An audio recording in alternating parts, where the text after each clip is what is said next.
கைலாய பரம்பரையில் சிவஞான போதநெறி காட்டும் வண்ணை பையில் வாய்மை கண்டான் சந்ததி கோர்மை ஞான பானுவாகி குயிலாரும் பொழில் திருவாவடுதுறை வாழ் குரு நமச்சிவாய தேவன் சைலாதி மரபுடையோன் திருமரபு நீடோழி தழைகமாதோ சிற்றம்பலத்தான் திருத்தோழன் சுந்தரன் நற்றமிழ் மாலை அணிநாவலூர் கொற்றவன் நம்பியாரூரன் பேர் நாம் ஒரு காலோதினால் தப்பிக்கும் தீவினையேதான். சிவசிவ. திருச்சிற்றம்பலம். 11ஆம் திருமுறையில் இருந்து திரு ஆலங்காடு பதிகம். காரைக்கால் அம்மையார் அருளிச் செய்தது. முதல் பாடல். கொங்கை திரங்கி நரம்பெழுந்து குண்டு கண் வெண்பற்குழி வயிற்று பங்கி சிவந்திரு பற்கள் நீண்டு பரடுயர் நீள்கணை காலோர் பெண்பேய் தங்கி அலறி உலறு காட்டில் தாழ் சடை 8 திசையும் வீசி அங்கம் குளிர்ந்தனல் ஆடும் எங்கள் அப்பன் இடம் திரு ஆலங்காடே. இந்த பாடல்ல ஒரு பெண் பேயை இங்கே நமக்கு வருணித்து காட்டுகின்றார் அம்மையார்.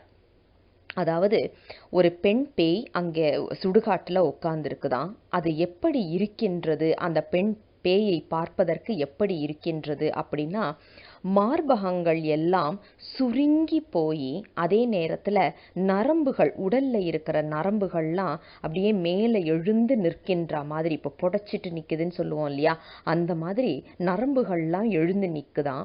அதே நேரத்தில் கண்கள் பெரிய ஒரு குழி விழுந்தா மாதிரி, இன்னைக்கு சொல்கிறோம்ல பேண்டா ஐஸ் அப்படி இப்படின்னு சொல்கிறோம் இல்லையா, அந்த மாதிரி கண்கள் பெரிய ஒரு 2 குழிகள் மட்டும்தான் தெரியுதான், கண்கள் அப்படி இருக்குதான். பற்கள் எப்படி இருக்குன்னா, வெள்ளை வெளையர்னு அந்த பற்கள் பளிச்சுன்னு வெளியில தெரிகிற மாதிரி இருக்குதான். ஏன்னா பேய்களுக்கு சதையெல்லாம் இல்லாததுனால அந்த பற்கள் அப்படியே ரொம்ப பெருசா விகாரமா வெளியில தெரியுதான். அது மட்டும் இல்லாம வயிறு குழி வாங்கி இருக்கின்றது. ஏன்னா நம்மளுக்கு இன்னைக்கு சொல்ற மாதிரி இந்த ஃபேட் எல்லாம், அந்த கொழுப்பெல்லாம் இல்லாததுனால அந்த பேய்களுக்கு வயிறு ஒட்டி போய் ஒரு குழி மாதிரி தெரிகின்றது. அதே நேரத்துல அதோடைய தலைமுடி, அதாவது பங்கி சிவந்து இரு பற்கள் நீண்டு, தலைமுடி சிவந்து இருக்கின்றது, பற்கள் நீண்டு இருக்கின்றது. பரடுயர் நீள்கணை காலோர் பெண் பேய் என்று சொல்லுகின்றார். அதாவது அந்த பின்னங்கால்கள் நீண்டு இருக்கின்றதாம். அப்படிப்பட்ட பேய்கள் என்று சொல்லுகின்றார், பெண் பேய் என்று சொல்லுகின்றார். ஒரு பெண் பேயை நமக்கு வருணித்து காட்டுகின்ற அற்புதமான ஒரு இடம். இன்னைக்கு நாம எத்தனையோ இந்த மாதிரி படங்கள் பார்த்தாலும் அல்லது காட்சிகளை பார்த்தாலும் சரி, எப்படியோ ஏதோ ஒரு விதத்துல இப்படித்தான் பேய் இருக்கும் அப்படின்னு நமக்கு காண்பித்தாலும், நமக்கு காரைக்கால் அம்மையார் பேயார் வடிவம் கொண்டு வந்தவர் அப்படிங்கிறதுனால அங்க சுடுகாட்டுல இருக்கிறத அப்படியே படம் பிடித்து நமக்கு காட்டி அருள் செய்கின்றார்கள். அங்க உள்ள பெண் பேய்கள்லாம் எப்படி இருக்கு, அதோடைய உருவங்கள் எப்படி இருக்கின்றது என்பதை நமக்கு இந்த முதல் 2 வரிகளில் சொல்லிட்டு அடுத்தது பாருங்க. தங்கி அலறு உலறு காட்டில் என்று சொல்லுகின்றார். இந்த மாதிரி பெண் பேய்கள் அங்கே தங்கி அலறி கொண்டு இருக்கின்றதாம். சிலப்ப பார்த்தீங்கன்னா திடீர்னு ஓலமிடுகின்றது அந்த பெண் பேய்கள். காரணமே இல்லாம திடீர்னு ஒரு சத்தம் போட்டுட்டு, திடீர்னு ஒரு ஒரு ஒரு கூச்சல் போட்டுட்டு, ஒரு பயத்தின் காரணமோ அல்லது மற்றவங்களை பயமுறுத்தணும்னு காரணமோ, எதுவோ ஒரு காரணத்துக்காக சத்தம் எழுப்பி கொண்டு இருக்கின்றதாம். அதுவும் அலறி உலறு காட்டில் இருக்கின்றது இந்த பேய்கள். அப்படிப்பட்ட இடத்தில் எங்கள் பெருமான் என்ன தெரியுமா செய்கின்றார்? தாழ் சடை 8 திசையும் வீசி, அவருடைய சடாமுடி என்று சொல்லப்படுவது தாழ்ந்த சடையாக இருந்தாலும் 8 திசைகளிலும் சுழன்று வீசிக்கொண்டு இருக்கும் மாதிரி அங்கம் குளிர்ந்து அனல் ஆடும் எங்கள் அப்பன் என்று சொல்லுகின்றார். முரண் அணி இதெல்லாமே. இது பார்த்தீங்கன்னா பெருமானுடைய இடம் எது அப்படின்னா இடுகாடு, அதாவது சுடுகாடு. அங்க பிணங்கள் எரிந்து கொண்டிருக்கின்றது. அங்கே அனல் ஏந்தி அனலில் ஆடிக்கொண்டிருக்கின்றான். அப்படிப்பட்டவன் சூடாகத்தானே இருக்கணும். ஆனா பாருங்க, அங்கம் குளிர்ந்து என்று சொல்லுகின்றார். பெருமான் ஆட ஆட, அந்த எரியில் ஆட ஆட அவரது உடல் குளிர்ந்து இருக்கின்றதாம். குளிர்ந்து, அங்கம் குளிர்ந்து அனல் ஆடுகின்றான். யார் என்றால் எங்கள் அப்பன், எங்கள் சிவபெருமான், எங்கள் அப்பன் என்று சொல்லி அப்படி நின்று ஆடிக்கொண்டிருக்கின்ற இடம் எது என்றால் திரு ஆலங்காடு என்ற அற்புதமான இடம் என்று சொல்லி அற்புதமாக நமக்கு இந்த முதல் பாடலை அருளிச் செய்திருக்கின்றார் அம்மையார். இரண்டாவது பாடல்.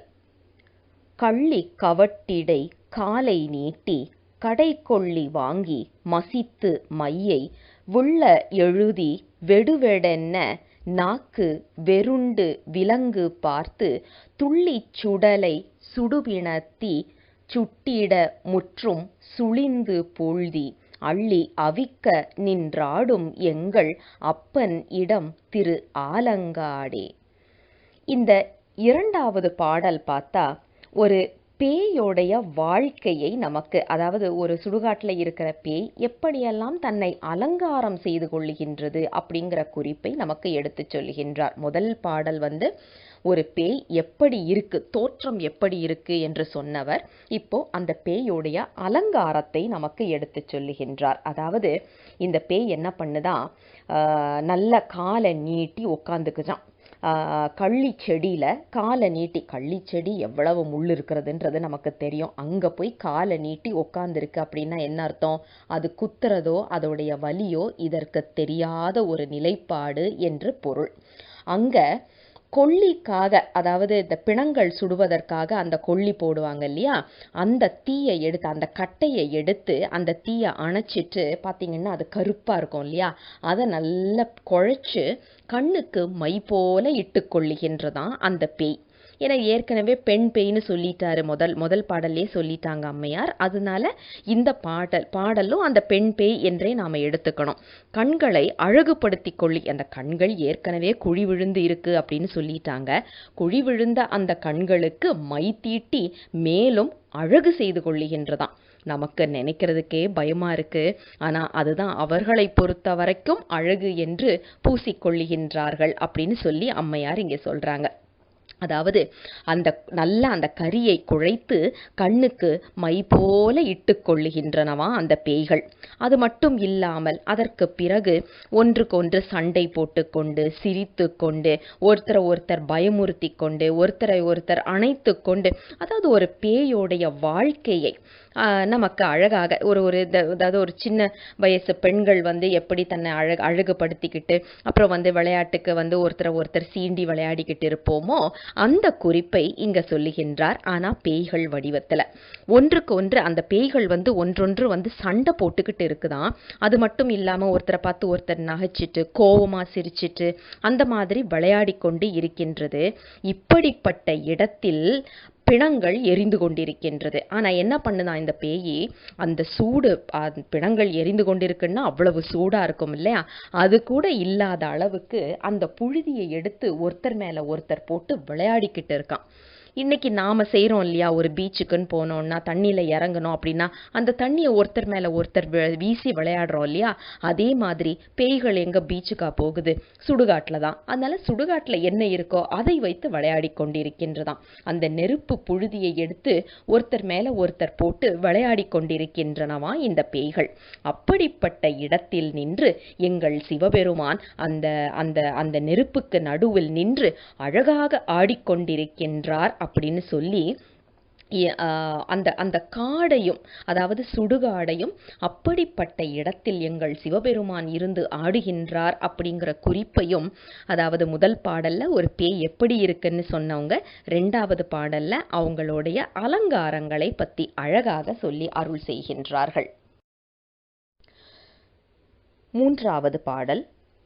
வாகை விரிந்து வெள் நெற்றொலிப்ப மயங்கிருள் கூர்நடு நாளை ஆங்கே கூகையோடு ஆண்டலை பாட ஆந்தை கோடதன் மேற்குதித்து ஓட வீசி ஈகை படர்தொடர் கள்ளி நீழல் ஈமம் சுடுகாடு காட்டகத்தே ஆகம் குளிர்ந்தனல் ஆடும் எங்கள் அப்பனிடம் திரு ஆலங்காடே. இந்த பாடல்ல சுடுகாடு எப்படி இருக்கின்றது என்பதை அம்மையார் வருணிக்கின்றார். அதாவது வாகை மரங்கள் நிறைய இருக்கின்றதாம். அதாவது ஒரு ஒரு ஒரு சுடுகாடுன்னு எடுத்தாச்சுன்னா அங்கே எப்படிப்பட்ட பறவைகள், அப்புறம் எப்படிப்பட்ட விலங்குகள், எப்படிப்பட்ட செடிகள்லாம் இருக்குது அப்படிங்கிறத நமக்கு வருணிக்கணும் இல்லையா? ஏன்னா இந்த பாடல் முழுவதுமே பார்த்திங்கன்னா, அதாவது இந்த பதிகம் முழுவதுமே பார்த்திங்கன்னா ஒரு சுடுகாட்டை நமக்கு வருணிப்பதாக அமைத்து கொடுத்திருக்கின்றார்கள். அதே மாதிரி இங்கே வாகை மரம் பெரியதாக வளர்ந்திருக்கின்றது. அதில் இருந்து அந்த காய்கள், அதுல இருந்து அந்த சலசலன்னு அந்த காய்களுடைய சத்தம் கேட்டுக்கிட்டே இருக்குதான். அதனால பார்த்தீங்கன்னா வாகை விரிந்து நெற்றொலிப்ப அந்த சத்தம் சலசலன்னு கேட்டுக்கிட்டே இருக்குதான். அந்த இடத்துல நின்று, அதாவது அது இருள், நள்ளிருள், ஃபுல்லாக இருட்டாக இருக்குது. அப்படியே ஒரு பிச் டாக்குன்னு சொல்லுவோம் இல்லையா, அந்த மாதிரி நள்ளிருளாக இருக்கின்றது. அந்த இடத்தில் காய்களுடைய சலசலப்பு சத்தம் கொஞ்சம் ஒரு பயமுறுத்துவதாக இருக்கின்றது. அப்படிப்பட்ட இடத்துல இந்த கோட்டான், ஆந்தை போன்ற பறவைகள், ஏன்னா நமக்கு எல்லாம் தெரியும் ஆந்தை, கோட்டான் இதெல்லாம் சுடுகாட்டில் தான் அதிகமாக இருக்கும் என்பது தெரியும். அப்படிப்பட்ட அந்த அந்த பறவைகள் அங்கே இந்த காய்கள் அசைகிற சலசலப்புக்கும் இந்த பறவைகள் எழுப்புகின்ற ஒலிக்கும் ரொம்ப பயமாக இருக்குதான் அந்த அந்த அந்த செடி, அந்த சத்தமெல்லாம் கேட்கறதுக்கு. அப்படிப்பட்ட இடத்துல மரப்பொந்துகள் நிறைய இருக்கின்றது. அந்த பொந்துகளுக்கு உள் பறவைகள் இருக்கவும் செய்கின்றதாம். அப்படிப்பட்ட ஒரு பயமுறுத்துகின்ற, பயப்படத்தக்க உள்ள ஒரு சுடுகாடு என்று நமக்கு வருணித்து விட்டு அங்கே பிணங்களை சுடுவதற்காக விறகுகளை அடுக்கி வைத்திருக்கின்றார்கள் இல்லையா? அப்படிப்பட்ட சுடுகாடு அப்படின்னா என்ன? ஆக்டிவா இருக்கு. இன்னும் அங்கே சுடுகாட்டில் பிணங்களை எரிச்சுக்கிட்டே இருக்கிறாங்க. அப்படிப்பட்ட சுடுகாடு, அதாவது அங்கே அந்த நெருப்பு அணையாமல் பிணங்கள் எரிந்து கொண்டே இருக்கின்றது. அப்படிப்பட்ட இடத்தில் எங்கள் பெருமான் தலையில் கங்கையை வைத்து கையில் அனலை ஏந்தி அழகாக திருநடனம் புரிந்து கொண்டிருக்கின்றான் அப்படின்னு சொல்லிட்டு, இதுல என்ன குறிப்புன்னா, எங்க சிவபெருமான் ஆடுவதற்கு அரங்கமாக இருப்பது எது என்றால் இப்படிப்பட்ட நெருப்பு நிறைந்து கொண்டிருக்கின்ற, நெருப்பு என்றுமே எரிந்து கொண்டிருக்கின்ற சுடுகாடு. அவன் ஆடுவதற்கு ஓசை ஒலிகள்லாம் வேணும் இல்லையா? அது எதுன்னு கேட்டா வாகை மரத்துடைய காய்களும் அங்கே இருக்கின்ற அந்த கோட்டான், ஆந்தை போன்றவை பாடுவதற்கும் ஏற்றது போல எங்கள் பெருமான் நின்று அங்கே ஆடிக்கொண்டிருக்கின்றார். ஏன்னா ஒரு நடனம் ஆடணும் அப்படின்னா அங்கே இசைக்கருவிகள் இருக்கணும். அந்த இசைக்கருவிகளும் பாடல்களும் யார் மூலமாக வருகின்றது அப்படின்னா அங்கே இருக்கின்ற செடிகள் மூலமாகவும் அங்கே இருக்கின்ற பறவைகள் மூலமாகவுமே கிடைக்கின்றதா. அது மட்டும் அல்லாமல் எங்கள் பெருமான் நின்று ஆடுகின்றார் இல்லையா? ஆனா கையில அனல் வைத்திருக்கின்றார். அவர் காலுக்கு கீழேயும் அனல் தான் இருக்கு, கையிலையும் அனல் வைத்திருக்கின்றார். ஆனா தலையில் இருக்கின்ற அந்த கங்கை நதியும் இருக்கின்றது. அதாவது நீரும் நெருப்பும் பார்த்தீங்கன்னா ஒன்றுக்கு ஒன்று உடன்படாத ஒரு விஷயம். ஒன்று அதிகமான நீர் இருந்தால் நெருப்பு அணைச்சிரும், அதிகமான நெருப்பு இருந்தால் நீரை ஆவியாக்கிரும். ஆனால் எங்கள் சிவபெருமான் கிட்ட இருக்கிற ரெண்டுமே எந்த ஒரு பாதிப்பும் இல்லாமல் அப்படியே இருக்கின்றது. தலையில் கங்கையும் வற்றவில்லை, அது ஆவியாகவும் போகல, கையில் இருக்கிற நெருப்பும் அவியாமல் அப்படியே நின்று ஆடிக்கொண்டிருக்கின்றான் அப்படின்னு சொல்லி பெருமானின் அந்த நடன காட்சியை நம் கண்முன் கொண்டு நிறுத்துகின்றார். 4வது பாடல். குண்டில் ஓமக்குழி சோற்றை வாங்கி குறுநரி தின்ன அதனை முன்னே கண்டிலம் என்று கனன்று பேய்கள் கையடித்து ஓடிட காடு அரங்கா மண்டலம் நின்றங்குளாளம் இட்டு வாதித்து வீசி எடுத்த பாதம் அண்டம் உற நிமிர்ந்து ஆடும் எங்கள் அப்பனிடம் திரு ஆலங்காடே. இன்றைய பாடல் பெருமானின் ஊர்த்தவ தாண்டவத்தை, அதாவது இந்த பாடலை பார்த்தீங்கன்னா பெருமானுடைய ஊர்த்தவ தாண்டவத்தை நமக்கு நினைவு கூறும் அற்புதமான ஒரு பாடல். அதனால தான் பார்த்தீங்கன்னா மண்டலம் நின்றங்குளாளம் இட்டு வாதித்து வீசி எடுத்த பாதம். வீசி காலை வந்து மேலே எடுக்கிறார். எப்படின்னா அண்டமுற நிமிர்ந்து வானத்து வரைக்கும் காலை எடுக்கின்றார். அப்படிங்கிறதுனால அந்த ஊர்த்தவ தாண்டவத்தை நமக்கு நினைவுக்கு கொண்டு வரும் அற்புதமான ஒரு பாடல்.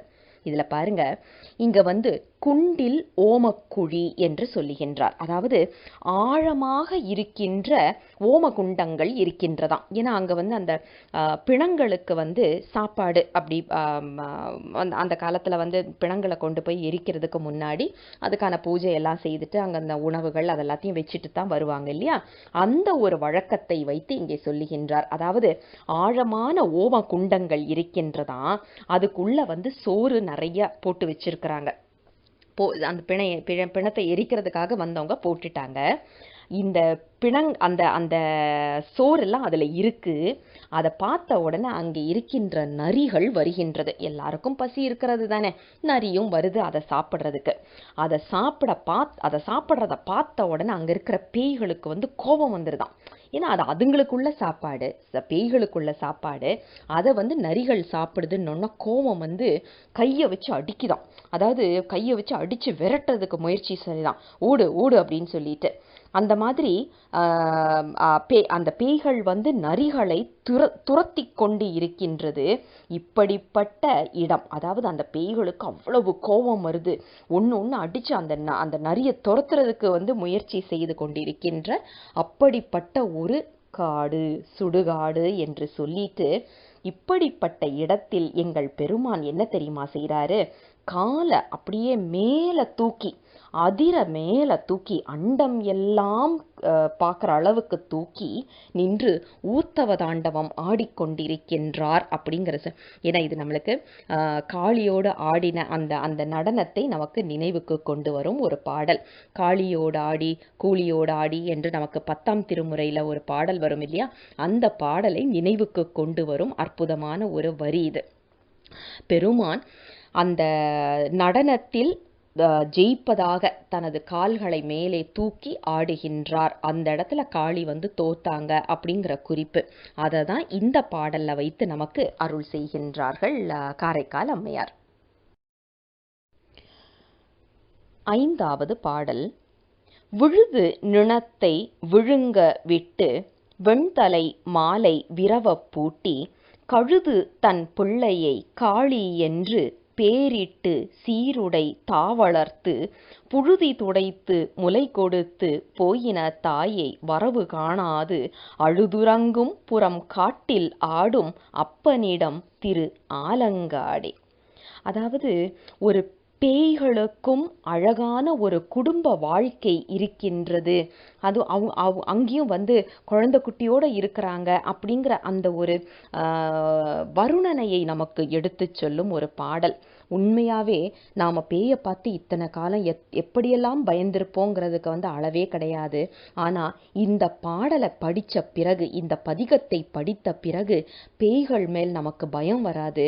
ஆனா அவர்களும் நம்மை போல ஒரு சராசரி வாழ்க்கை வாழ்ந்து கொண்டிருக்கின்றார்கள். என்ன, அவர்களுடைய உடல் வேறு, நம்மளுடைய உடல் வேறு அப்படிங்கிற அந்த ஒரு தெளிவை நமக்கு கொடுக்கக்கூடிய அற்புதமான ஒரு பதிகம்தான்.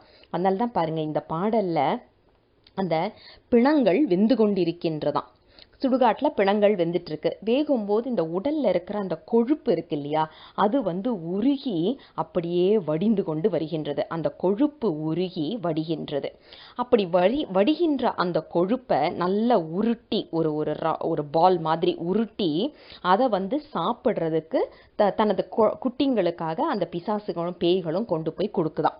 தன் பிள்ளைக்கு வந்து கொடுக்குதாம். அது மட்டும் இல்லாம சின்ன குழந்தைங்களா இருந்ததுன்னா அதுக்கு அழகா வந்துட்டு குளிப்பாட்டி சட்டையெல்லாம் மாட்டி விட்டு, அது ஒரு இப்போ நாம செய்வோம் இல்லையா, ஒரு குழந்தை இருந்ததுன்னா எப்படியெல்லாம் அதை சீராட்டி வளர்ப்போம் இல்லையா, அந்த மாதிரி இந்த பேய்களும் செய்கின்றதாம். என்ன செய்யுதான், அந்த குழந்தைங்களுக்கு வந்து நல்லா அலங்காரம் பண்ணி அதே நேரத்துல வந்து பால் ஊட்டுகின்றதாம்.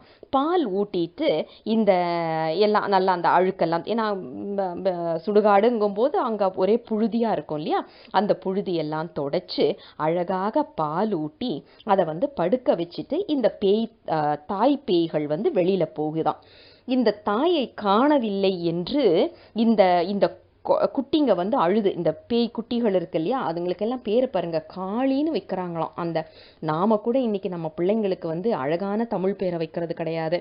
ஆனா பேய்கள் வந்து காளி அப்படிங்கிற ஒரு அழகான தமிழ் பெயரை அந்த குட்டிங்களுக்கு வச்சு வளர்த்து வருகின்றதாம். அப்படி பாலூட்டி அதை படுக்க வச்சுட்டு இந்த பேய் தாய்கள் வந்து வெளியில போயிருச்சுதான். அப்ப இந்த குட்டிங்க வந்து அம்மாவை காணோன்னு சொல்லி அழுது புரண்டு அந்த அழுகையிலேயே அப்படியே மீண்டும் உறங்கி விடுகின்றதாம்.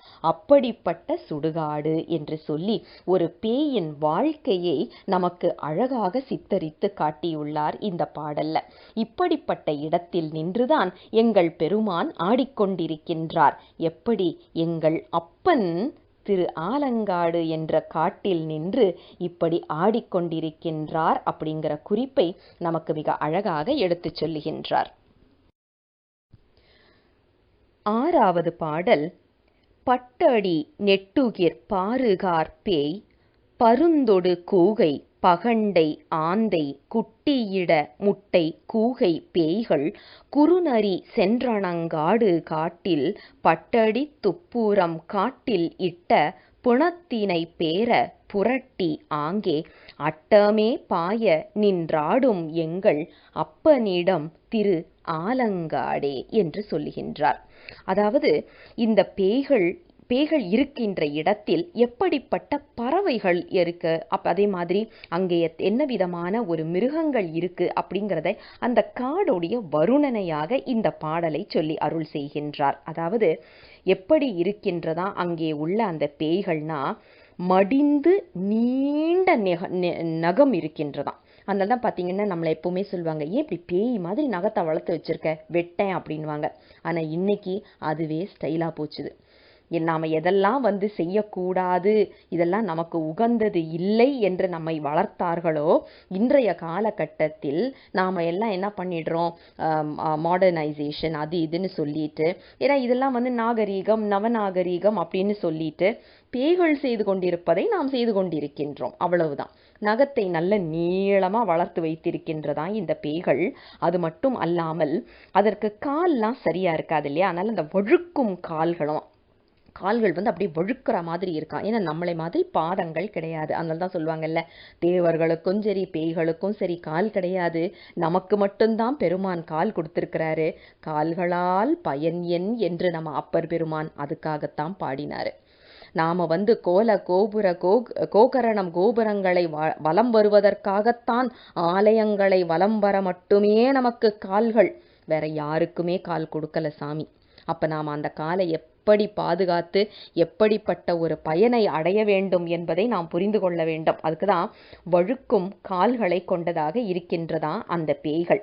அப்படிப்பட்ட பேய்கள் இருக்கின்ற இடத்தில் பருந்துகள் இருக்கின்றது, கோட்டான் இருக்கின்றது, ஆந்தைகள் இருக்கின்றது, அதோட கௌதாரி அப்படின்னு சொல்றது வந்து முட்டையும் போட்டு வச்சிருக்குதான். இப்படிப்பட்ட இடத்துல குள்ள நரிகள் நிறைய இருக்கு. நரிகள், ஆந்தை, கோட்டான். அப்ப யோசிச்சு பாருங்க, அந்த சத்தம் வந்து எவ்வளவு ஒரு பயமுறுத்துறதா இருக்கும் அப்படின்னுட்டு. அப்படிப்பட்ட ஒரு இடமாக இருக்கின்றது. இங்க வந்து என்ன பண்ணுதான், அந்த பேய்கள் வந்து இப்படிப்பட்ட ஒரு சூழ்நிலையில இருக்கிறதுல நிறைய பிணங்கள் எரிந்து கொண்டு இருக்கின்றது. அதை அப்படியே அசால்ட்டா தூக்கி புரட்டி புரட்டி போட்டு ஒண்ணுக்கு ஒண்ணு அதுல இருந்து எடுத்து அந்த பிணத்தை எடுத்து சாப்பிடுறது, விளையாடுறது, இப்படி செய்து கொண்டிருக்கின்றதா. அப்படிப்பட்ட இடத்தில் தான் எங்கள் சிவபெருமான் நின்று 8 திசைகளும் அப்படியே சும்மா சுழற்சியா ஆடுறாரு அப்படின்னு சொல்லலாம். சுழன்று ஆடிக்கொண்டிருக்கின்றாராம் எங்கள் சிவபெருமான் அப்படின்னு சொல்லி இதன் பெயர்தான் வீர நடனம் என்று சொல்லுகின்றார். ஆக இந்த பாட்டுல பாத்தீங்கன்னா, அட்டமே பாய நின்றாடும் எங்கள், அப்படியே வீர ஆட்டமாக ஆடிக்கொண்டிருக்கின்றார் எங்கள் பெருமான் அப்படின்ற ஒரு குறிப்பை மிக அழகாக நமக்கு எடுத்துச் சொல்லுகின்றார் இந்த பாடலில். 7வது பாடலில், கழலும் அழல்விழி கொள்ளி வாய்ப்பேய் சூழ்ந்து துணங்கை எட்டோடி ஆடி தழலுள் எரியும் புணத்தை வாங்கி தான்தடி தின்றணங்கு காடு காட்டில் கழலொலி ஓசை சிலம்பொலிப்ப காலுயர் வட்டணை இட்டு நட்டம் அழலுமிர்ந்து ஓரி அழலுமிழ்ந்தோரி கதிக்க ஆடும் அப்பனிடம் திரு ஆலங்காடே என்று சொல்லுகின்றார். அதாவது அந்த அந்த பேய்கள் எப்படிப்பட்ட ஒரு இடத்துல இருக்கு அப்படிங்கிறத நாம் ஏற்கனவே ஒரு மேற்சொன்ன பாடல்களில் எல்லாத்தையும் நமக்கு அற்புதமாக காட்டினார். அதே மாதிரி அங்கே தீப்பிழம்பு வீசிக்கொண்டே இருக்கின்றதாம். அந்த அந்த பேய்களுடைய கண்களை பார்த்தா அந்த தீப்பிழம்பு வீசுவது போலவே இருக்கின்றதாம். அந்த மாதிரி ஒரு இடத்துல நின்று ஒரு விதமான ஆட்டத்தை ஆடிக்கொண்டிருக்கின்றது அங்கே இருக்கின்ற பேய்கள். அதாவது ஒரு விதமான கூத்து ஆட்டம். எப்படின்னா அந்த கையை இப்படி நம்ம இப்போ கும்மிலாம் பண்ணுறோம் இல்லையா, அந்த மாதிரி கையை ஒரு குத்தாட்டம் மாதிரி ஆடிக்கொண்டு இருக்கின்றதாம். ஏன்னா பிணங்களை சுற்றி வருவது. ஏன்னா சாப்பாடு நம்மளுக்கு கிடைச்சிருச்சு அப்படின்னு சொல்லிட்டு ஒரே சந்தோஷத்தில் ஒரே குஷியில் அந்த பிணங்களில் சுற்றி சுற்றி ஆடிக்கிட்டு இருக்கின்றது அப்படின்னு சொல்லி அங்கு இருக்கின்ற அந்த பிணங்களில் இருக்கின்ற அந்த தசையை எடுத்து சாப்பிடுகின்றதா அந்த பிசாசுகள். ஆடிக்கொண்டே சந்தோஷத்தில் மகிழ்ச்சியில் ஆடிக்கொண்டே அங்கு இருக்கின்ற அந்த பிணத்தினை எடுத்து அந்த தசையை எடுத்து உண்டு கொண்டிருக்கின்றது என்று சொல்லி இப்படிப்பட்ட இடத்தில் நின்று எங்கள் பெருமான் ஆடிக்கொண்டிருக்கின்றார். எப்படி ஆடுகின்றார் அப்படின்னா அவர் கால்களில் அணிந்திருக்கின்ற அந்த வீர சிலம்பு என்று சொல்லப்படுவது ஒலித்து கொண்டிருக்கின்றது. அது மட்டும் இல்ல, அவர் ஆடுவதனால் அவர் தலைமுடி, அதாவது அந்த ஜடாமுடின்னு சொல்லுவோம் இல்லையா, அது பொன்னொளி நிறைந்ததாக இருக்கின்றது. அப்படியே நல்ல பளபளன்னு இருக்கிற அந்த முடி 8 திசையிலையும் வீசுற அளவுக்கு நின்று ஆடிக்கொண்டிருக்கின்றார் அப்படின்னு சொல்லி தீப்பிழம்பு போல இருக்கின்ற கண்களையுடைய பேய்கள் நின்று ஆடிக்கொண்டிருக்கின்ற அதே இடத்தில் நம்ம சிவபெருமானும் நின்று ஆடிக்கொண்டிருக்கின்றார், மகிழ்ச்சியில் கூத்தாடிக்கொண்டிருக்கின்றார் அப்படிங்கிற ஒரு குறிப்பு. இதுல என்னன்னா அந்த பிணங்கள் கிடைத்து விட்டது, தனக்கு உணவு கிடைத்து விட்டது என்ற ஒரு மகிழ்ச்சியில அங்கே நின்று அந்த பேய்கள் கூத்தாடி கொண்டிருக்கின்றது. சிவபெருமானும் அங்கே நின்று ஆடுகின்றார். ஏன் அப்படின்னா அவர் இயற்றுவது ஐந்தொழில் என்ற நடனம். ஏன்னா இந்த பிணங்கள் எரிகின்றது என்பது ஒடுக்கத்தை குறிப்பது இல்லையா, அந்த ஒடுக்கத்தை அங்கே காண்பித்துக் கொண்டிருக்கின்றாராம். 5 தொழிலையும் தானே இயற்றுகின்றோம் என்பதற்காகத்தான் அண்டத்தில் நின்று ஆடியவர் இப்போது சுடுகாட்டிலும் நின்று ஆடிக்கொண்டிருக்கின்றார் என்ற குறிப்பு. 8வது பாடலில் நாடும் நகரும் திரிந்து சென்று நன்னேரி நாடி நயந்தவரை மூடி முதுபிணத்திட்ட மாடே முன்னிய பெய்கணம் சூழ சூழ காடும் கடலும் மலையும் மண்ணும் விண்ணும் சுழல அனல்கை ஏந்தி ஆடும் அரவப் புயங்கன் எங்கள் அப்பனிடம் திரு ஆலங்காடே என்று சொல்லுகின்றார். அதாவது எப்படிப்பட்ட இடமாக இருக்கின்றது இந்த இடம் அப்படின்னா பிணங்கள் எரிந்து கொண்டிருக்கின்ற இடமாக இருக்கின்றது. அது மட்டும் இல்ல, இந்த பழைய பிணங்கள் எல்லாத்தையும் ஒரு துணியில சுத்தி சுத்தி அப்படியே ஒரு ஓரமா வைத்திருக்கின்றதுங்களாம் இந்த பேய்கள். ஏன்னா அடுத்ததுன்னு அந்த சுடுகாடு அவ்வளவு பிஸியா இருக்குதாம், ஒவ்வொரு பிணமா எரிஞ்சுட்டே இருக்குதாம். அப்படின்னா பழைய பிணங்களை எடுத்து வச்சிருக்கிறாங்களாம் அடுத்ததுன்னு எரிக்கிறதுக்காக. இப்படிப்பட்ட ஒரு இடம். ஏன் அப்படின்னா நாடு நகரம் இது எல்லாத்தையும் சுத்தி நல்ல வழியை தேடி, நான் எனக்கு சிவபெருமானுடைய திருவடி வேண்டும் என்று நல் வழியை தேடி, அதற்கு பிறகு பெருமானின் திருவடியை அடைய வேண்டும் என்று விரும்பி இறந்தவர்கள்.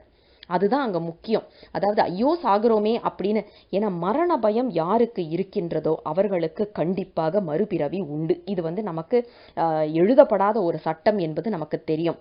மரண பயம் யார் யாருக்கு இருக்கோ அவர்களுக்கு கண்டிப்பாக மறுபிறவி உண்டு. ஆனா இந்த பெருமானின் திருவடியை அடைய வேண்டும் என்ற விண்ணப்பத்தோடு, அந்த பெருமானின் திருவடியை நான் அடைகிறேன், இந்த உடல் தான் மாறப்போகுது அப்படிங்கிற அந்த சட்டை மட்டும் கழறுகிறது என்ற தெளிவோடு இருக்கக்கூடியவர்கள் விரும்பி பெருமானின் திருவடியை அடைகின்றார்கள்.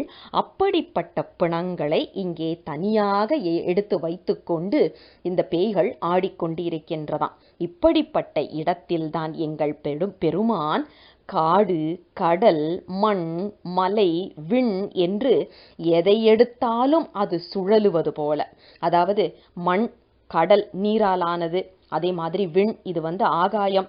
எதுவாக இருந்தாலும், அதாவது இதுல மண் அப்படின்னு சொல்லியாச்சுன்னா அது நமக்கு திடப்பொருள், அதாவது நம்ம கண்ணில் பார்க்கக்கூடியது, உருவமா இருக்கிறது.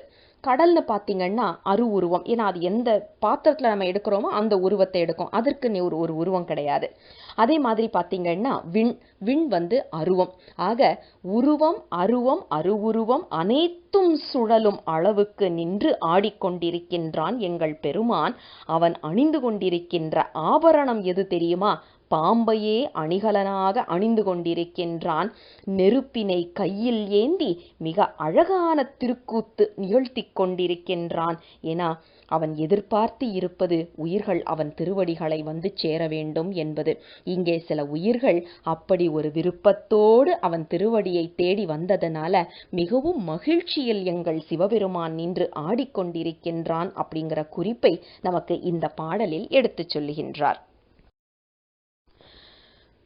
9வது பாடலில் துத்தம் கைக்கிள்ளை விளரி தாரம் உழை இழி ஓசை பண் கெழுமப் பாடி சச்சரி கொக்கரை தக்கையோடு தகுனிச்சம் துந்துபி தாளம் வீணை மத்தளம் கரடிகை வன்கை மென்தோல் தமருகம் குடமுழா மொந்தை வாதித்து அத்தனை விரவினோடு ஆடும் எங்கள் அப்பனிடம் திரு ஆலங்காடே என்று சொல்லுகின்றார்.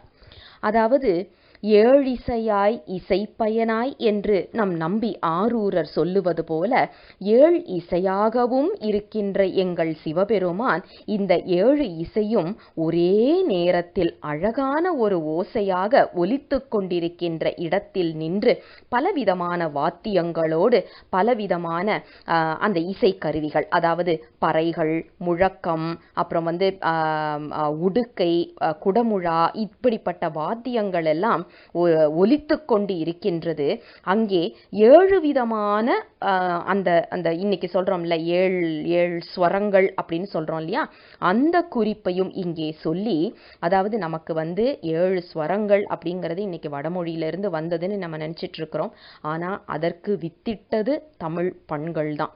பண்கள்ல இருந்து தான் இன்னைக்கு நாம சொல்ற இந்த ஸ்வரங்கள், அப்புறம் இந்த மற்ற கர்நாடிக் மியூசிக் எல்லாமே வந்ததுக்கு காரணம் இதுதான். இதை 3ஆம் நூற்றாண்டில் இருந்து 5ஆம் நூற்றாண்டு வரை அந்த காலகட்டத்தை சேர்ந்த காரைக்கால் அம்மையார் நமக்கு பதிவு செய்து தருகின்றார்கள்.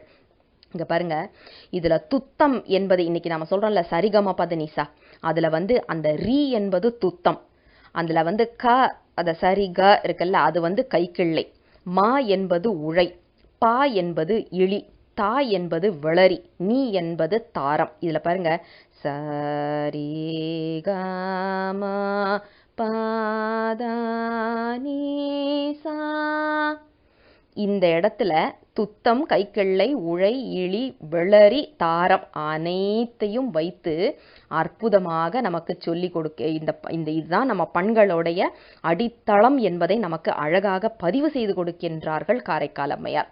அது மட்டும் இல்லாம எத்தனை விதமான கருவிகள் பாருங்க, அந்த வாத்திய கருவிகள், பறைகள் இருக்கின்றதா, பலவிதமான குரல்கள் இருக்கின்றதா. ஏன்னா இன்னைக்கு நீங்க பாத்தீங்கன்னா பஞ்சமரபு என்று சொல்லப்படுகின்ற நூல்ல 5 விதமான ஒலிகளை நமக்கு சொல்றாங்க. ஒன்று குரல்ல இருந்து வருவது, அடுத்தது காற்றுக்கருவி, அடுத்தது தோல் கருவி, அப்புறம் உலோகத்தினால வருவது, இந்த இதெல்லாம் போட்டு அடிக்கிறோம் இல்லையா, மெட்டல் வச்சு அடிக்கிறது இருக்கு இல்லையா, இப்படி இந்த மாதிரி ஒரு 5 விதமான கருவிகள் சொல்லுவார்கள். அதுல பாத்தீங்கன்னா இங்க குரல் வருகின்றது, உடுக்கை, குடமுழா, இப்படிப்பட்ட வாத்தியங்கள் எல்லாம் ஒலித்து கொண்டிருக்கின்றது.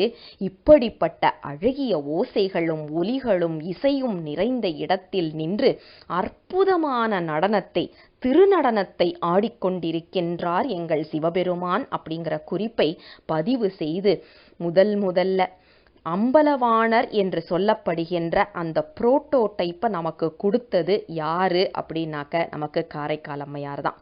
இன்னைக்கு நாம சொல்றோமே வடமொழியிலிருந்து தமிழ் வந்ததா, தமிழ்ல இருந்து வடமொழி வந்ததா, இந்த குழப்பத்துக்கே நாம போக வேண்டாம். இந்த ஒண்ணு அற்புதமான ஒரு விஷயம். வடமொழியில வடநாட்டில் எந்த சிவன் ஆலயத்திலையும் நீங்கள் பார்த்தீங்கன்னா அம்பலவாணருக்கு இத்தனை ஒரு முக்கியத்துவம் நாம் பார்க்க முடியாது. நிறைய ஆலயங்கள்ல அம்பலவாணரே இல்லை என்பதுதான் உண்மை. ஆனா அனைத்து சிவ ஆலயங்கள்லையும் தமிழ்நாட்டை பொறுத்த வரைக்கும் அம்பலவாணர் கண்டிப்பாக இடம் பிடித்திருப்பார். யோசிச்சு பாருங்க, நீங்க அந்த வடநாட்டு கோயில்களுக்கும் தமிழ்நாட்டு கோயில்களுக்கும் உள்ள மிகப்பெரிய வித்தியாசம் அம்பலவாணர். இந்த புரோட்டோடைப்பை நமக்கு கொடுத்தது யாரு அப்படின்னா காரைக்கால் அம்மையார்.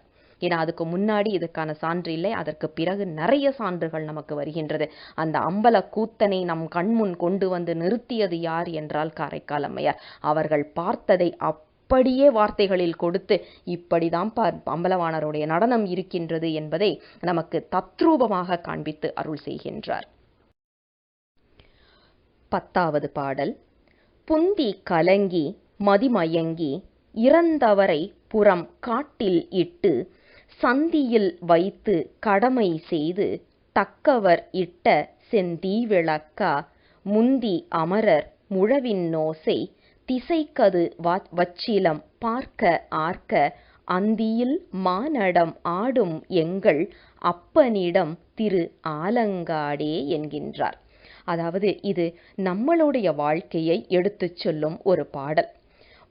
ஒரு வீட்டில் ஒரு விதமான இறப்பு நிகழ்ந்து விட்டது அப்படின்னா நாம் என்ன செய்வோம்? நம்ம மதி மயங்கி விடுகின்றது, நம்ம அறிவுங்கிறது மயங்கிருது, நம்மளுடைய அந்த மூளை கலங்கி போய் நிற்கிது.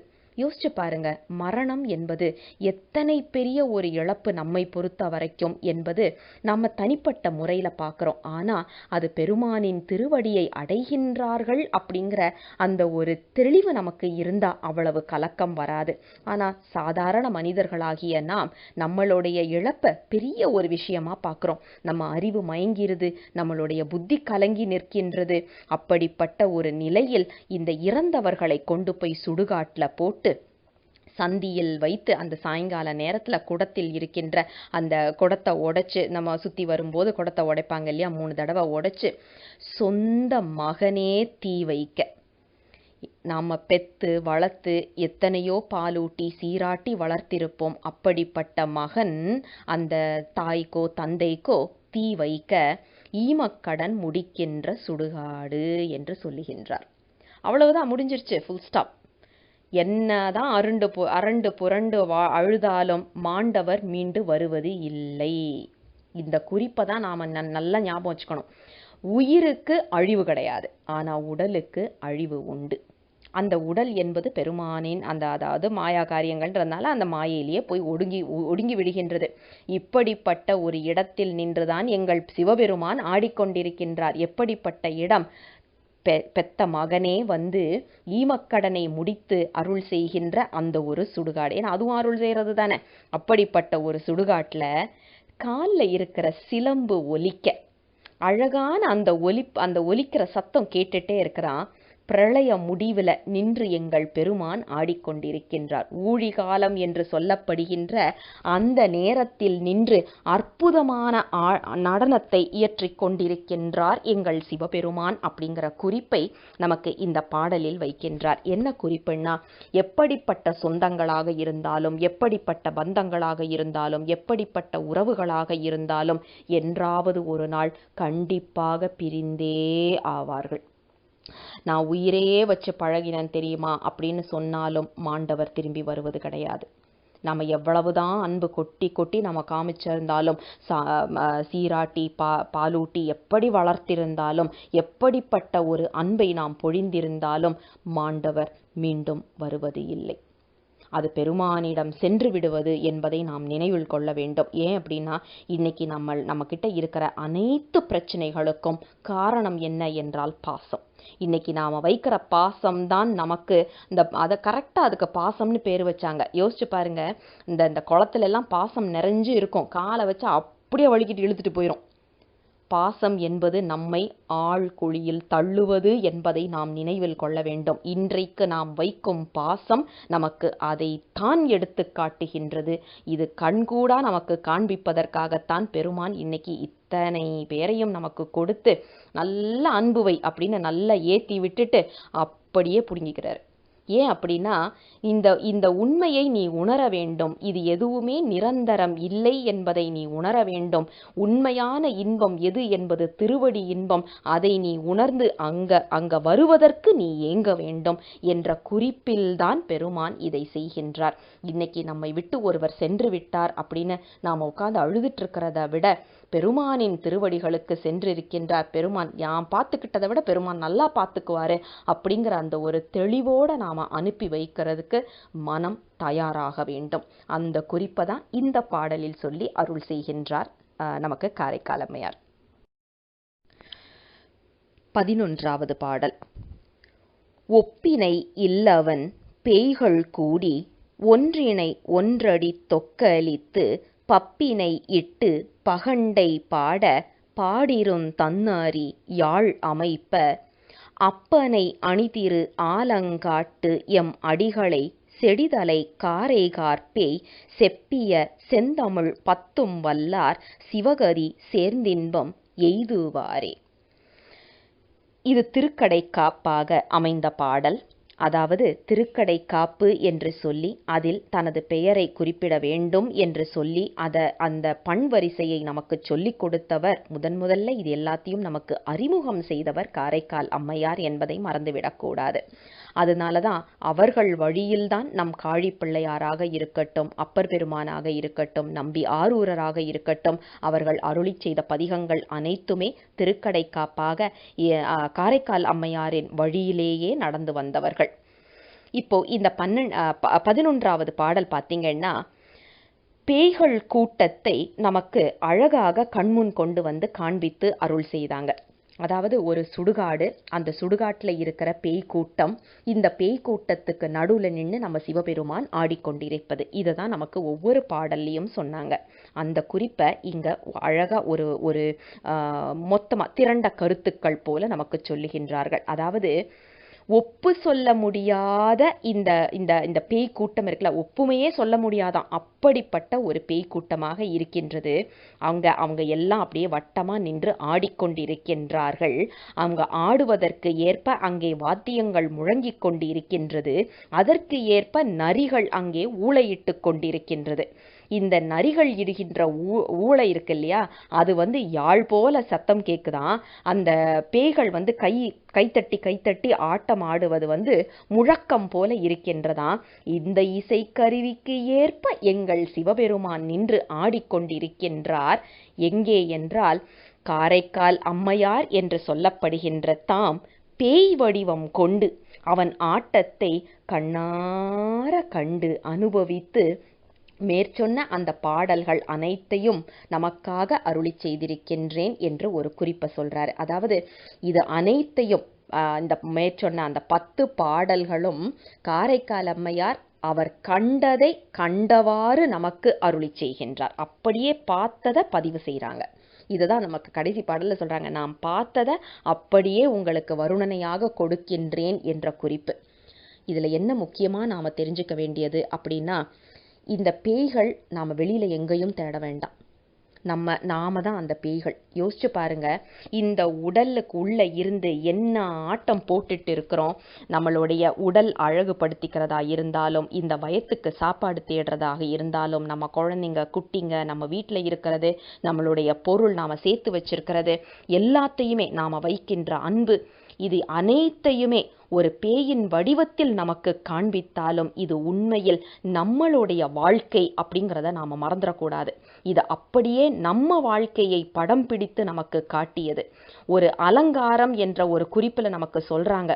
அலங்காரம் யார் செய்வாங்க அப்படின்னா உயிரோடு இருக்கிற நாம தான் செய்துட்டு இருக்கிறோம். அதாவது இந்த இந்த இந்த மனித பிறவியாக நாம் எடுத்ததே ஒரு பேய் வடிவம் கொண்டு, என்ன கொஞ்சம் அழகான ஒரு பேயா ஏதோ இருக்கிறோம், ஒரு இதில் இருக்கிறோம், ஒரு மனித வடிவம் தாங்கி இருக்கின்றோம். ஆனால் இந்த மனம் அப்படிங்கிற அந்த ஒரு காடு இருக்குல்ல, சுடுகாடு இருக்குது இல்லையா, அந்த மனம் என்ற மன்னிக்கணும், இந்த உடல் என்ற அந்த சுடுகாட்டில் மனம் அப்படிங்கிற பேய் என்ன ஆட்டம் ஆடுகின்றது என்பதை நாம் கொஞ்சம் சிந்தித்து பார்த்தோம் அப்படின்னா, இந்த சுடுகாடும் இந்த பேய்களும் அப்படியே நம்மை பிரதிபலிப்பதாக இருக்கும். அப்படியே நம்மளுடைய வாழ்க்கையை பிரதிபலிப்பதாக இருக்கும். இங்கே நீங்கள் பேயை தேடியோ இல்லை இந்த சுடுகாடை தேடியோ நாம் எங்கேயுமே போக வேண்டாம். இந்த சுடுகாட்டில் இவங்க சொன்ன அனைத்துமே நம்ம உடலில் அடக்கம் என்பதை நாம் புரிந்து கொள்ள வேண்டும். யாழ் சத்தம் கேட்குதா? கேட்குது. இந்த உடல்லையே எல்லா விதமான சத்தமும் கேட்குது. ஒன்றும் இல்லை, உட்காந்துட்டு எந்திக்கும் போது முட்டியில் அங்கங்கே சத்தம் கேட்குது. அது எல்லாமே ஒரு வித முழக்கம்தான். ஏதோ ஒரு எல்லாம் இந்த உடலை அப்படியே நீங்கள் எடுத்து பார்த்தீங்கன்னா சுடுகாடு. உள்ளே இருக்கின்ற இந்த மனம் இருக்குல்ல, இந்த மனம்தான் இங்கே இருக்கின்ற பேய். அதை நாம கட்டுக்கு கொண்டு வர வேண்டும் என்றால் என்ன செய்யணும்னா சிவபெருமானை உள்ளே நிறுத்த வேண்டும். இந்த சுடுகாட்டுக்குள்ள பெருமானை நிறுத்தி, பெருமானே நீ வெளியில் இருந்த சுடுகாட்டுல ஆடுறது இருக்கட்டும், இந்த உடல் என்ற சுடுகாட்டுக்குள்ள நின்று நீ ஆடு என்று நமது ஓலக்க மண்டபத்தில் அவனை நிறுத்தினோம் என்றால் அப்போதுதான் தியானம் கைகூடும். இவங்க சொல்ற இந்த பாடல்கள் அனைத்தும் அப்படியே நமக்காகவே பாடியது என்பதை உணர்ந்து நாம பாட வேண்டும். பாடினால் என்ன கிடைக்கும் என்பதுதான் நமக்கு இறுதி பாடல். சிவகதி சேர்ந்து இன்பம் எய்துவரே என்று அற்புதமாக நமக்கு அருளி செய்கின்றார். ஆக நமக்கு சிவகதி வேண்டும் என்று நினைப்பவர்கள் மேற்சொன்ன அந்த 10 பாடல்களோடு இந்த 11வது பாடலையும் சேர்த்து ஒரு முறை படிக்க வேண்டும். இந்த உயிர், இந்த மனம் என்ற அந்த பேயை அடக்குவதற்கு சிவபெருமானின் கருணை வேண்டும் என்ற அந்த விண்ணப்பத்தை அவனது திருவடியில் வைத்து இந்த 11வது திருமுறையில் இருந்து முதல் திருப்பதி, அதாவது 2வது திருப்பதிகம், காரைக்கால் அம்மையாருடைய முதல் திருப்பதிகத்தை நிறைவுக்கு கொண்டு வருவோம். தென்னாடுடைய சிவனே போற்றி, எந்நாட்டவர்க்கும் இறைவா போற்றி. சிவசிவ. திருச்சிற்றம்பலம். சிவாய நம. திருச்சிற்றம்பலம். பண்கள் தெரியாது, பாடத் தெரியாது, ஆசையின் காரணமாக பாடுவதற்கு முயற்சி செய்கின்றேன். சிவாய நம. திருச்சிற்றம்பலம். கொங்கை தீரங்கி நரம்பெழுந்து கொண்டு கண்வெண்பர் குழி வயிற்று பங்கி சிவந்திரு பற்கள் நீண்டு பாரடுயர் நீழ்காணை காலோர் பெண் பேய் தங்கியாலறி உலறு காட்டில் தாழ் சடை 8 திசையும் வீசி அங்கம் குளிர்ந்தனலாடும் எங்கள் அப்பனிடம் திரு ஆலங்காடே, அப்பனிடம் திரு ஆலங்காடே. கள்ளி கவட்டிடை காலை நீட்டி கடை கொள்ளி வாங்கி மாசித்து மையை விள்ள எழுதி வேடுவேடென்ன நக்கு வேருண்டு விலங்கு பார்த்து துள்ளி சூடலை சூடு பிணத்தி முற்றும் சூழிந்து பூழ்தி அள்ளியாவிக்க நின்றாடும் எங்கள் அப்பனிடம் திரு ஆலங்காடே, அப்பனிடம் திரு ஆலங்காடே. வாகை வீரிந்து வெண்ணெற்றோலிப்ப மயங்கிருள் கூநாடு நாளை ஆங்கே கூகையோடான் தாலை பாட ஆந்தை கோடாதன் மேற்கூதி தோட வீசி ஈகை பாட தோடர் கள்ளி நிழல் ஈமம் மீடு சூடு காட்டகத்தே ஆகம் குளிர்ந்த நல்லாடும் எங்கள் அப்பனிடம் திரு ஆலங்காடே, அப்பனிடம் திரு ஆலங்காடே. குண்டில்லோ மக்கோழி சோற்றை வாங்கி குறுநரி தின்ன அதனை முன்னே கண்டிலம் என்று கானன்று பேய்கள் கையடி தோடிட காடரங்கா மண்டலம் நின்றங்கோளாளம் இட்டு பாதித்து வீசி எடுத்த பாதம் அண்டம் முரணி மெந்தாடும் எங்கள் அப்பனிடம் திரு ஆலங்காடே, அப்பனிடம் திரு ஆலங்காடே. விழுது நீணத்தை விழுங்கியிட்டு வெண்தலை மாலை வீரவ பூட்டி கழுது தன் பிள்ளையை காளி என்று பேரிட்டு சீருடை தாவளர்த்து புழுதி துடைத்து மூளை கொடுத்து போயின தாயை வரவு காணாது அழுதுறங்கும் பூரம் காட்டில் ஆடும் அப்பனிடம் திரு ஆலங்காடே, அப்பனிடம் திரு ஆலங்காடே. பட்டாடி நெட்டுகிற்பாறு கார்பேய் பருந்தொடு கூகை பாகண்டை யாந்தை குட்டியிட முட்டை கூகை பேய்கள் குறுநரி சென்றானங்காடு காட்டில் பிட்டாடி துப்பூரம் காட்டில் இட்ட பிணத்தினை பேர புரட்டியாங்கே அட்டமி பாய நின்றாடும் எங்கள் அப்பனிடம் திரு ஆலங்காடே அப்பனிடம் திரு ஆலங்காடே சுழலும் மாழல் வீழி கொள்ளி வாய்ப்பே சூழ்ந்து தூணங்கை இட்டோடியாடி தழலுள்ளேறியும் பணத்தை வாங்கி தாம் தடி தின்றானங்காடு காட்டில் கழலோலி யோசை சீலம்போலிப்ப காலுயர் வட்டணை இட்டு நட்டம் அழலுமிழ்தோரி கதிக்க ஆடும்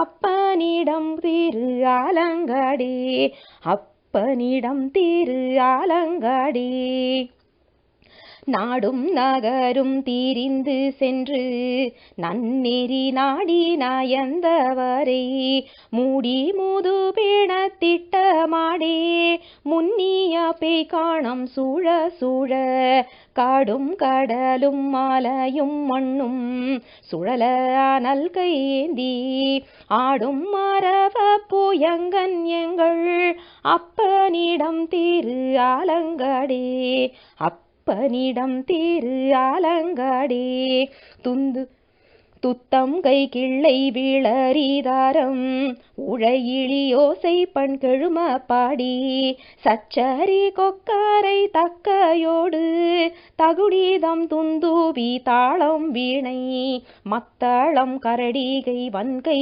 மென்தோல் தமருகம் குடமூழாம் ஒந்தை வாதித்து அத்தனை விரவினோடாடும் எங்கள் அப்பனிடம் திரு ஆலங்காடே அப்பனிடம் திரு ஆலங்காடே புந்தி காலங்கி மாதி மாயங்கி இறந்தவரை பூரம் காட்டில் இட்டு சந்தியில் வைத்து கடமை செய்து தக்கவரிட்ட செந்தி விளக்க முந்தி அமரர் மூழவின் ஓசை திசை காது வச்சிலம் ஆர்க்க ஆர்க்க அந்தியில் மானாடம் ஆடும் எங்கள் அப்பனிடம் திரு ஆலங்காடே அப்பனிடம் திரு ஆலங்காடே ஒப்பினை இல்லவன் பேய்கள் கூடி ஒன்றினை ஒன்றடி தொக்கலித்து பப்பினை இட்டு பாகண்டை ஆட பாடிரும் தன்னாரியாழமைப்ப அப்பனை அணிதீரு ஆலங்காட்டுள் அடிகளை செடிதலை காரை கார்பே செப்பிய செந்தாமிழ் பத்தும் வல்லார் சிவகதி சேர்ந்தின்பம் எய்துவாரே சிவகதி சேர்ந்தின்பம் எய்துவாரே. திருச்சிற்றம்பலம்.